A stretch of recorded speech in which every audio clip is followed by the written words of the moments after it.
Question for you on Palmer, and then we'll get some calls in here. Sal, if Josh Palmer comes back, I wonder if there will feel like, and with Kincaid out, this might just have naturally happened anyway, but with what's happened since Palmer left, if the offense will tweak and say, like, all right, we have to show teams that Josh Palmer is a weapon, is something to be worried about. Because one of the things, the bigger problems about the passing offense is teams feel like they don't have to respect anybody, right? And nobody has to be respected deep. Palmer, of course, we saw get by Atlanta a little bit. And I wonder if once he's ready to go back in, if there wouldn't be a little bit of a lean towards, we've got to start showing some stuff here just to get different looks defensively when we're passing the ball. Yeah, I agree. By the way, I just want to go back real quick to Morgan Fox, just so people know.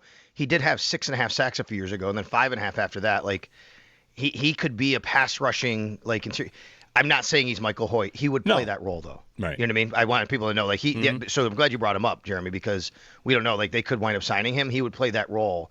And because Landon Jackson's out, maybe you use Javon Solomon more as the true pass rush as a true defensive end, and then you bring him in. So I'm glad you brought him up. I just wanted to say how they're trying to piece that together. That could be somebody that would sign. As far as Palmer is concerned, yeah, I mean, once Palmer comes back, I do think it could look differently. What's really hurting the Bills is you're going to lose Dalton Kincaid here. Dalton Kincaid is such a big part of what they want to do, and there's no there's no fix for that because Dawson Knox can't be Dalton Kincaid, and Jackson Hawes can't be Dalton Kincaid. They can still lean into those guys running the ball. That's for sure. They can do that.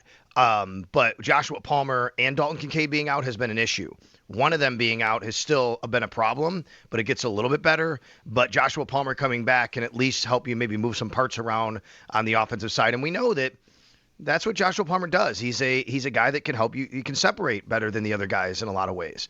He's a guy that can get down the field once in a while. We saw what he could do in the Atlanta game before he got hurt. So we'll see if he winds up playing this week and what that means for the receiver core.